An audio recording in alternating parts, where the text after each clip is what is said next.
Hey, this is Todd. I want to do a quick video talking about the Adam Koebel incident that came up this week.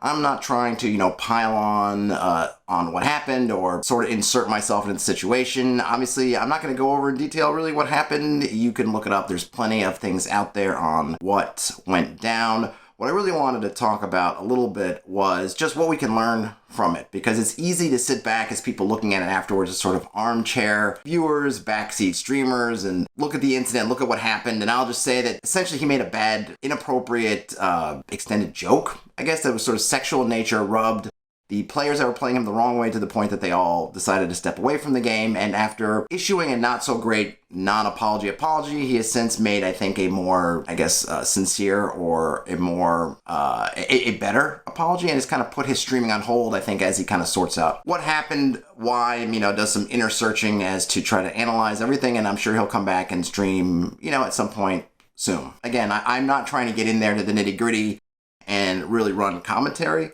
on it. But I think, when things happen, we could take it and look at, well, what can I learn from it? What can I take away from my own game for what I'm doing, what happened to them? So essentially the first thing is that I thought of is, it was a sexual kind of situation. And just me as a player and as a GM, I try to just stay away from sexual situations. Now, I'm not going to say never do it, don't do it. But it's one of those hot button trigger kind of topics that is one that you really need to have a good grasp of your players, of the table as a whole, what we've all agreed to. This is where things like having session 0 and having X cards and having this stuff is super important, and letting people know, if you have a type of game where you're going to get into stuff, then, make sure people are well aware of that and have signed off on it. I think one of the big issues that happened with this is that he wasn't reading the room, so to speak. He wasn't reading the other players and seeing that they weren't reacting, they weren't taking it in the same way that he was, and he kind of just kept going for it when, particularly outside, you look at it and say, oh, I can't believe how he didn't know to step back. But it's a little bit unfair, because oftentimes, if you've ever been in a situation where you've watched somebody make a social gaffe, say something they shouldn't, oftentimes you don't see when you're in it. If you're the one, I've certainly made my share of gaffes, you don't realize that everyone else is looking at around going,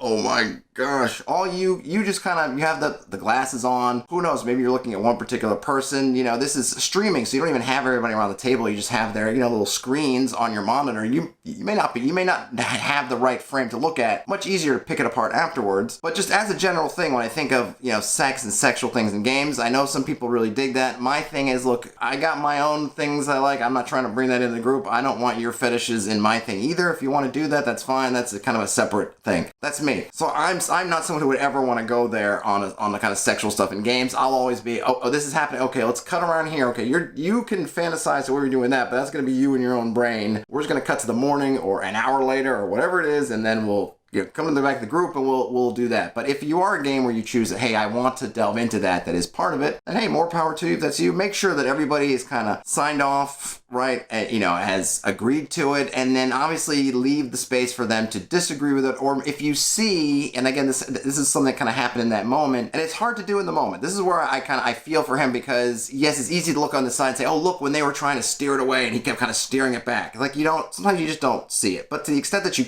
can see it, when you going down the road and you can be that bit of self-aware to see, I'm the only person going down this road, everyone else is trying to pull it back, then maybe that's the thing where you want to stop and say, maybe I shouldn't go down this road. That's really the kind of maybe the biggest part of it, but it's also in some ways it's the hardest one to do, because when you're caught up in a moment, you think it's funny, you think you know everybody, and all of a sudden it's kind of changing and you don't necessarily see it in the moment. And it's one of those things, like whenever you say something wrong or inappropriate, or you goof like that, yeah, it's easy to say, boy, they shouldn't have goofed like that. How did they know? Well, you don't know. In the moment, your mind is running, everything's running. So that kind of brings me to the next thing, and it took him a couple of beats to get there, and I think I read kind of one apology that seemed to be very sincere and sort of taking responsibility. I think I'd heard that there was kind of an earlier one, which is kind of more or less the equivalent of when you do something, or your friend does something really dumb, and people are angry at him, and then they kind of try to blame everybody. Well, why didn't you stop me? It was kind of the equivalent of like, well, why didn't you stop me kind of thing, which is just, look,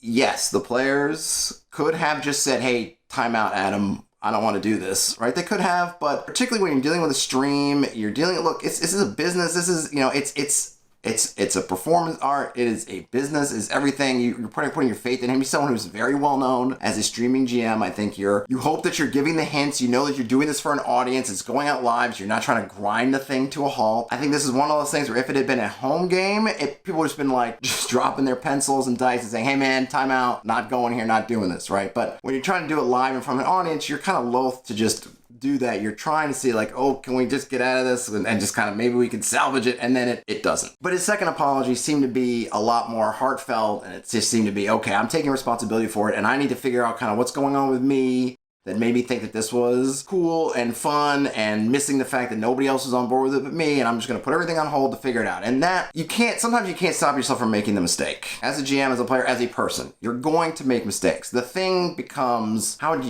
you handle those mistakes? The mistake is made. It's done. He can't go back and rewind time and say, okay, we're gonna just excise that episode and we're gonna record a new one. It's streamed, it's live, everybody's aware of it. So now how do you go forward having made this mistake? And he took a misstep, and I think a lot of people do. I know I do. I tend to get defensive. But he came around and said, hey, look, I get it. I'm wrong. Let me figure out how to make this right. Let me figure out how to not only apologize for what happened, but figure out how we could avoid it in the future, which I think is the important thing. If you're a GM, if you're a player, and something happens, there's okay, this particular thing happened and I don't want to do that particular thing again. The next thing, and maybe the more important thing, is how do we safeguard such a thing from happening again, right? If there's a particular rule or lack of rule that caused everything to melt down, then we try to make a house rule to fix it. If there was a sort of behavior that we hadn't really talked about and turns out is disruptive, then how do we fix it so we don't get those behaviors in the future? Who's to say how this is all going to turn out? He's somebody who has been sort of a figure of diversity in D&D, showing like, hey, it's not just a certain type of person who plays the game, right? All kinds, all types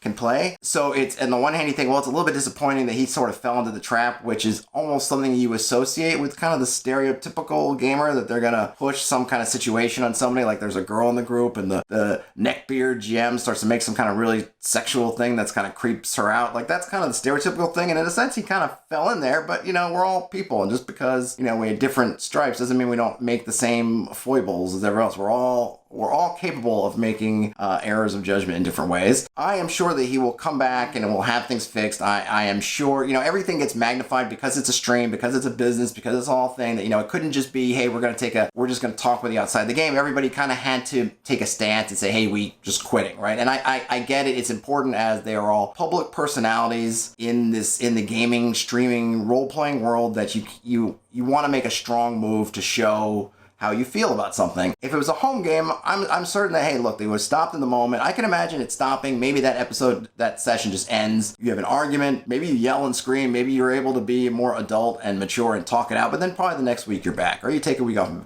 be back. The big thing is that out of that is, right, it's going to be, well, how does that person who's done this thing respond? And he has responded the right way ultimately. And I think as long as you respond in the right way when you make those mistakes, then the group's just going to come back together. And I don't know if these people will come back to the game. I'm sure he's going to impress upon them how he has changed, and he's not necessarily changed, but that he's come up with ways to figure out how not to do this in the future and how to safeguard them from being subject to it. And that's all you can do as a GM or as a player or as anybody. You make mistakes, try to fix them going forward, and people will forgive you, because everyone is human. To err is human, as they say. So, this just came up, and I want to talk about it. I will be recording another episode maybe in a few minutes, so don't be surprised if you're watching this on video and you see me wearing this same snazzy shirt, which is a D&D shirt, but you can't see it because it's like the camera's cutting me off. But about campaign building from the bottom up. We'll see if I have time to do that. I've got the apartment to myself for a few minutes, and I'm in New York City. It's the coronavirus. We're all kind of locked down. My wife is out with my daughter,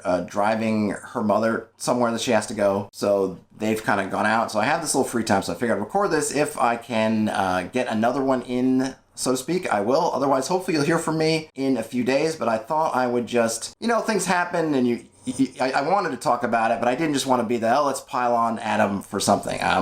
He's someone who's been kind of a seminal figure in the resurgence of role-playing games. I don't know him. He seems like a good guy. Good guys make mistakes. We all make mistakes. Goodness knows I have. Important thing is, how do you deal with them? Again, just be open to seeing it as it's happening if you can, and feel free to hit the brakes and not just plow forward. And then just try to, when you get to the other side of it and you're hearing it, be open to hearing that taking those criticisms and critiques and being open to fixing what it is that broke. And I think if you do those things, your games will be flexible enough to rebound from almost anything.